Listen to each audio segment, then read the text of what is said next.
Mainly what's going on is I've just realized something profound about the time machine. I'm building a Montauk device that will not only take us back in time, but it will take us into the future. It will basically realign the molecules to whatever we choose it to be. So it's really exciting. I'm on the verge of it right now. I just got the newest ideas last night. I stayed up all night watching YouTube videos and researching the internet about different devices that I could use to create this Montauk device. And for those of you who don't realize what Montauk is it's not a chair, it's a state of mind, but you could call it a chair, a place that you go, a state of mind. It has to do with the pineal gland and the use of the power of the imagination, that the unlocking of the unknown parts of the imagination, that if you look it through out history and the studies, especially the Mayan calendar and all these different things, certain tribes of people throughout history knew about it. The Egyptians knew about it. That through this state of mind, by releasing, by accessing this part of the brain, you can not only go forwards and backwards in time, but you can also change dimensions. You can change the world around you. It's like suddenly everything is the way that you are creating it at that moment. It's a really powerful, very dangerous place to be, because some people have destructive thoughts, and if you're thinking destructive things, well, you're going to hurt yourself and other people when you go there. So that's why it's kind of been outlawed. It's also suppressed knowledge and information, because the government, they don't want you to know this stuff just because it's a danger to yourself. You might hurt yourself. It's just like, the outlawing guns is actually kind of a good idea, because most people get killed by their own gun just fucking around. I met a guy who had his girlfriend accidentally pulled the trigger and blew his leg off with a shotgun.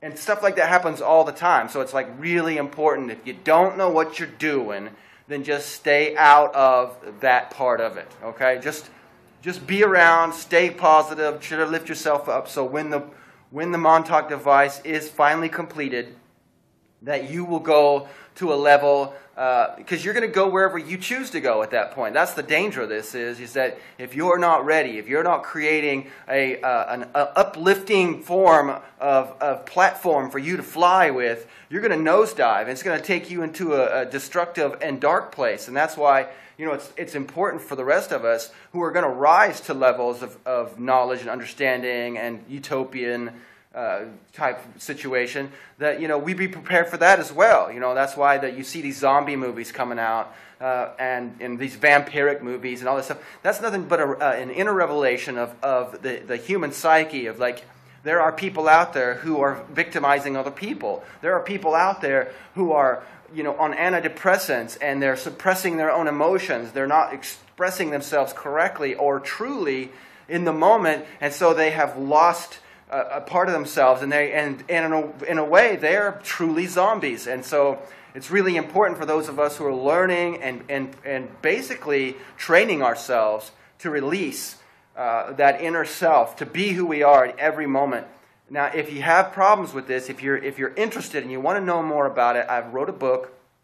It's called Come as a Child. If you want to go to oceanfreethinker.com, I have an actual a book called Survivor's Guide to the Inner Circle that will help guide you through the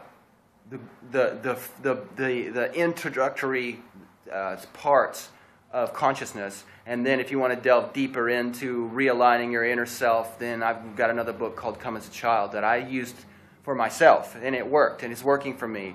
At a certain point, I had to let it go, and there's other books out right now that are much more advanced than my book was, but my book was more of a daily journal work towards healing myself. But there's a book called Psycho-Cybernetics by Dr. Maxwell Maltz.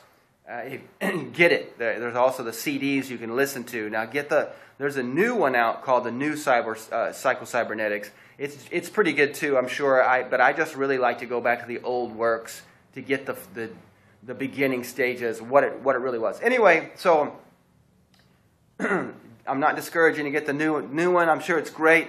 Matter of fact, I bought it, and I ended up giving it to somebody before I got a chance to read it. And I really think it's great because the guy who does the CDs is actually the one who wrote it, and the CDs are phenomenal.